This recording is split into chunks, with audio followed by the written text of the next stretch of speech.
Up, everybody, it's Jay. If you're new, like and subscribe to my channel. And this is the recap for Power Book 2 Ghost Season 2, Episode 8. So starting off the episode, we do see Tariq, and he is in his first day of trial. And you see that Davis and Jenny are both having their opening arguments. And you know, Davis and Jenny are both coming out swinging with the information they're coming out with. But Jenny does say something about the discovery of the wire, and Davis didn't know anything about it. So the judge did rule that they will be getting it, and they have 24 hours to look it over. But they did emphasize that Tariq was not able to listen to the recording. So that's something interesting towards this episode. So then we get to Effie and Brayden, and they're with this low-budget drug dealer that Brayden's brother Trace usually cops from. And, you know, Brayden is very much excited, like, yeah, you can give me all these drugs. But Effie, she's not playing around. She asking him straight up, like, where's the coke? We're not sitting here. We're about to have a conversation. And he brings up the coke, and Effie does not look impressed. So she digs her finger in there, and she say, this is some low-level BS, and we're basically not buying it from it. So that dealer did get upset with Brayden and basically cut off his brother. And Effie wasn't playing around. Effie said, we're not going to take this back to Tariq, and it's not no product that Tariq would really want. So you can kind of tell where the experience of the drug dealer is coming from, that Brayden don't really have that experience yet, and Effie does. So now we're back with your boy Tariq, and he's with Daniel Warren. And Daniel Warren is basically coming to talk to Tariq about Yasmin and the stipulations that his father had for Yasmin in case someone ended up taking the family out. And Tariq is really mind-boggled, because he really wants to know, like, his dad had all this stuff in place before he died. Because Ghost really did know, basically, that Tariq was going to do all this and mess up, and he wanted to make sure that Yas was all right. Yas was taken care of, and Yas was okay. So now we see Tariq talking to Davis McLean. So back from the trailer, when Davis told him that you need to pay me by tomorrow, or you have a public defender that will be taking care of your case. And, you know, you can see in Tariq's face that he's very much concerned because he doesn't have any money. So he's telling Davis, like, I just need a little bit more time. And Davis putting that pressure on Tariq to get that money. And you know dang well Tariq is not going to go out without making that money to pay for Davis. So now we're back with Monet and Diana, and they're having a conversation, you know, and Monet is basically telling Diana, like, yeah, I know you've been playing me to the left, but if you can find out information about your pops and Drew, that would be very helpful, because I feel like Lorenzo is having Drew do things that he's not really ready for. And Diana sees that Monet is really in her phone, and she asks, like, Mom, who is that? And she says that's Zeke agent. But we all know his line. We know it's Dante, a.k.a. Mecca, texting her saying we need to talk and blowing Monet's phone down. So Diana does eavesdrop and listen to the conversation that they have, and Mecca and Monet are talking, and you see that Kane comes in the background when Mecca is looking at the ring that he was going to be giving to Monet. So he's planning on proposing to Monet, but Monet really is not trying to have it, and Diana hears it. You know, Diana is starting to put the pieces together when she's actually heard the things from Zeke and the things that Zeke did tell her. So she is starting to put the things together. Then we get to your girl, Lauren. She's talking to Jenny, and she's basically asking her, like, is there any other way that I don't have to testify? Because I really don't want to do this. And Jenny is saying, unfortunately, I need your testimony to convict, because you're the only one that knows that St. Patrick had any prior knowledge about the novel. And, you know, Lauren looks like she really doesn't want to do it, but Jenny, like Jenny is saying to her, she really has no choice, and you can tell that she's really, really upset. And her parents are really just sitting right there like, yeah, even your brother wasn't high enough to get caught with drugs. So, and then we to your girl Diana, and she's snooping around Monet's room looking for any information about why her mother has been acting strange even since her dad got home. And she comes about the book with Zeke's picture in it, and man, it was chill. So you already know what your girl Diana do. She goes around, she's calling hospital where Zeke was born, looking for Zeke's birth certificate and trying to figure out, like, hey, what's going on? Why is my mom acting so weird? And the hospital basically tells, like, yeah, we don't have any records for Ezekiel Cross for 2002. And you can look at her face that the information that she's being told is very shocking to her. So then we're back in the room with Tariq, Effie, and Brayden, and they're talking about the drugs that they previously was about to buy, and that they were stepped on drugs, and, you know, Tariq laughed it off and everything. So he has another plan in place where he's going to need Tejada. So he calls up Monet. But before he calls Monet and Kane are having a conversation about how Davis is supposed to be taking care of Kane. And Monet breaks to him like, yeah, we need money for that. So then Tariq calls and Kane's like, yeah, fuck him. And his mom, Monet is like, yeah, fuck him, but we do still need him. And this is when Tariq calls and tell them they need to meet up together. So this is one of my favorite scenes in this episode by far. This is when Tariq is going into the shop and buying something to drink, and you can see that the police officer are giving him a death stare. Tariq is trying to stay out their way. But, he pays off the clerk, and he goes in the back, and Tariq, Effie, Brayden, Monet, and Kane are all meeting, and, Tariq is basically giving a plan to Monet and Kane, like, yeah, we can rob the Connect from the drugs that were stole with what was given to Lorenzo. And at first, Kane isn't messing with it because how dangerous Kane really is. But when Tariq said we can blame it on the GTG, he's like, okay, we can do this. But he was like, yeah, we do need product, but it's cash we need. So we need Drew. So then he invites Drew into the project, and Drew is basically telling him, like, I'm not getting into this unless I clip Lil Guap myself. You can't do it, Kane. So then Kane and Monet lets Drew know that Lorenzo and Diana can't know because they really has been snooping around. So Drew lets Kane know, like, yeah, tell Tariq to get Diana's attention because if he calls, she's going to go running. And Monet, you could tell him on their face, she's actually questioning, like, what's going on? But she's more concerned about trying to get Lorenzo and trying to get his eyes and ears away from everything. So she does have something that she can do. So then Drew calls Tariq and let him know to, get Diana's attention. So you see that Tariq basically texts Diana, like, yeah, do you want to come to court? It would be nice to see a friendly face. And, Diana takes back with the quickness saying, of course, I'll be there. So then we get to Davis and Tariq talking, and Davis is telling him, like, yeah, I have the recording of the information that, you talked to someone that basically had on the wire and everything. But he wasn't trying to play it for Tariq. Well, he was being shady, basically letting him know, like, yeah, I'm about to go check on a dinner reservation and everything. But we all knew that he really wanted Tariq to press it without Davis doing it because he told him, like, if I did it, I lose my license and my law firm goes to shambles. So then you can tell once he pressed play and he hears Lauren's voice, you can tell that he's very upset. Very upset that he hears this and very upset that Lauren even more wire. So coming out of the office, you see Saxe come running out to him like, yeah, I don't want you to do anything St. Patrick and everything.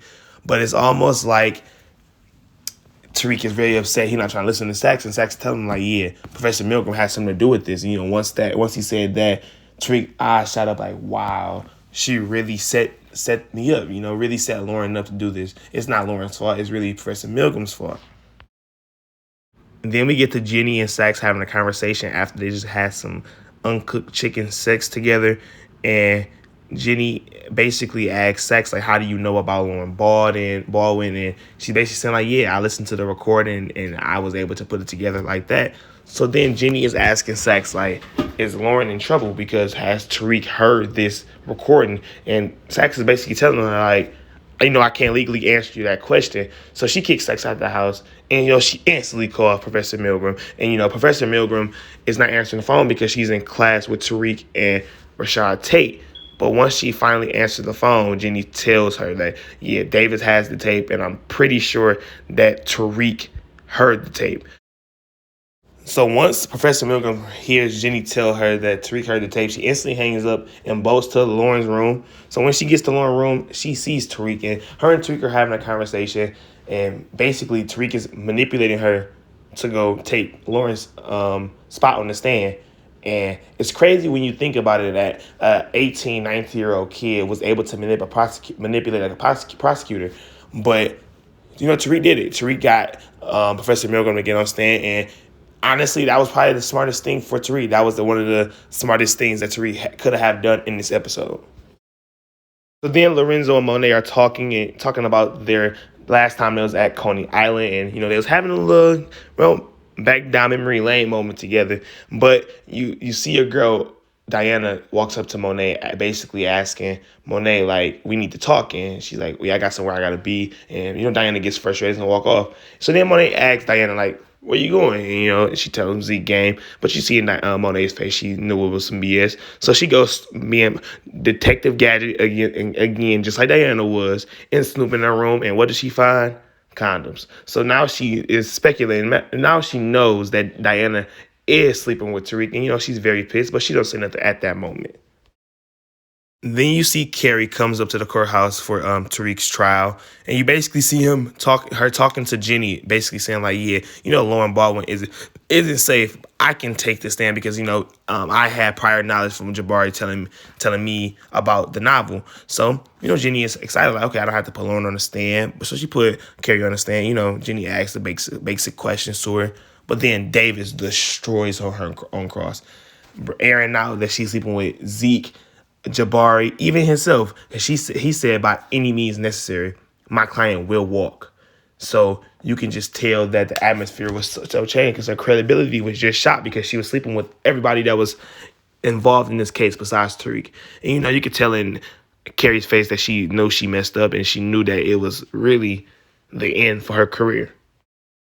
We get to the part from the exclusive clip that I did drop a couple days back. If you haven't seen that part of the video or haven't seen the show, definitely go watch that clip. It is some information. And, Mecca is telling Kane basically if you have to stop before you already lost. And then Mecca gets a phone call basically saying that the bunker is getting hijacked with all the product and everything. Mecca is very pissed. Kane does know that Mecca being pissed is not safe for anyone. But when Chef comes back, Mecca peeps that Kane is really staring at Chef, and he asks him, like, yeah, something's going on. I want to know. And he basically let him know, like, yeah, this something seemed like something I did against GTG. So when walking out, Kane does leave the door unlocked, and I feel like that's going to be something very detrimental. That's something that we do have to pay attention to because that's something that might come back, because I do feel like Mecca does know something about this.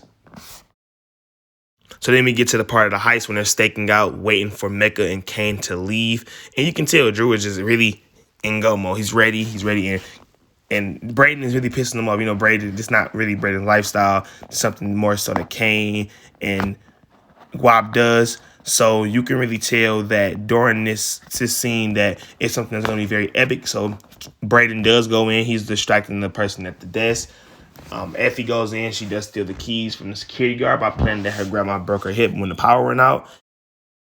And you do know Lil Guap and Drew are heading upstairs to Mecca's apartment. And, Lil Guap is trying to tell him, like, yeah, I wasn't really down with the Tejadas, but now y'all really cool people. And, he gives Drew's grill and gives him money. But, Drew agenda is. Drew is trying to clip him. And, Drew pulls out the gun. And Lil Guap is looking at him like, did Kane put you up to this? She's like, no, it's all me. So then they get into a little scuffle in the fight. And you can tell when he punched Lil Guap, it still hurt him. So he's still recovering from his bullet wound. But he gets him on the ground. And he's basically letting him know, like, it's really over with. And Lil Guap is basically saying, like, you don't really have this in you. And you know what he does. Strangle him and kill him to death, So we do know that Diana was looking for Drew and Kane, but neither one was answering. But when Diana ended up calling Kane used that to his advantage to get out of the jam in the bunker, basically playing that it was Mecca calling, but it really was Diana calling. And simultaneously, Drew was texting Kane like, if someone is here. And, Kane is trying to get out that jam to go end up helping Drew out. So when Chef was about to go into the closet that Drew was in, Kane does walk in, and he does end up helping Drew get out, but he's also helping pack up the guns with Chef. Then we get to the part where Tariq is paying Davis with the ring that Mecca ended up buying from Monet, and this is going to become something that's going to become something interesting because that ring has some type of value. I do feel like Mecca has something planted in that ring just to be able to watch Monet's surroundings and everything. So I do feel like by Davis having that possession is also linking back to Tariq, which is also going to link back to Kane. But for the time being, Davis is able to get paid with the ring from Tariq. Then we get to one of my favorite scenes of this episode when they're all eating at the table and, Diana starts blurting out everything that she knows, how Kane sugared the coke. And then, it's almost like a why did I get married type of vibe and scenery. But then Monet ends up saying, like, yeah, I know you're fucking Tariq. And, oh, that pissed off Diana. So Diana ends up spilling the beans saying that, yeah, Poppy, she's trying to get out of life. And she's fucking Zeke's father. And, Zeke is looking all confused what confused can be.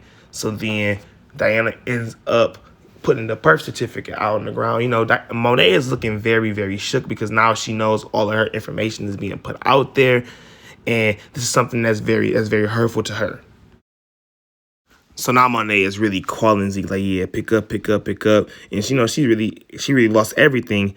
And when she realized that she lost everything, she started thinking like, what's one thing that I know Zeke is going to run back to? So you know what she do? She V-line straight to Professor Milgram's apartment. Then we get to the scene where Kane, Mecha, and Chef and Mecha's crew end up killing the rest of the Guap's bloodline, and then Mecha tells Kane like, yeah, now we have to just kill the mole. And it looks like Mecha is V-lining straight to Kane. Kane like, oh, it's over with. But then he ends up killing Chef, and you could tell that Kane was really distraught. But you know, he's happy like, wow, I'm really out of the blue. I'm in the clear with this. But you could tell that Mecha knows something. Mecha knows that Kane is involved, and I feel like out of respect for Monet, that's one of the reasons why he didn't kill Kane. But I feel like he's going to use that to his advantage. Then we get back to Professor Milgram, and she's basically sitting drinking wine and basically realizing that she lost everything. And Dean Wong texts her, can she come to work a little early? And then Zeke texts her like, can we meet up? You know, she don't text back either one. But then Monet shows up. And, you know what Monet is on. Monet is on one and basically telling Carrie like, well, as long as he got you to run back to, he'll never come back to me. And you can tell that Carrie's like, dang, this might end. I honestly feel like Monet made her do the things that end up happening to her, but I feel like next episode we'll get some more insight about what exactly happened to her. So then we get back to the dorm room where Effie and Tariq are having a conversation, and Tariq is telling her that Lauren had a wire, and basically Effie is telling him that I didn't really like you with Lauren because you was always a version of a version of yourself that you're really not. And this was something that was really detrimental because I feel like Tariq and Effie essentially are the same people, but that also gets back to my claim where Tariq needs all three because all three brings out different elements of Tariq. But in this instant, he needed Effie, and you could tell that Effie is getting hooked. But I also feel that Effie is really, really using Tariq. And then we cut to your boy Zeke going to Professor Milgram's apartment, and this is where he see Professor Milgram being hanged in the air. And you know, you can tell from the background that Zeke is very shook and very scared because he never seen anything like this before. And especially because it's Professor Milgram, and you know how he felt about Professor Milgram. All in all, this is one of the best episodes of Power, but I do want to hear you guys' thoughts. So can you guys please leave a comment? That would be very helpful. And if you haven't subscribed, can you please subscribe to the channel? Also like the videos and share. It's greatly appreciated. Yeah. Hey, it's Turks away. The big bag. You're not making this easy, guys. Bitch, I want the Benz coupe, big body, interactive seats, no they shift when I'm sliding. No, I had to turn it up to switch.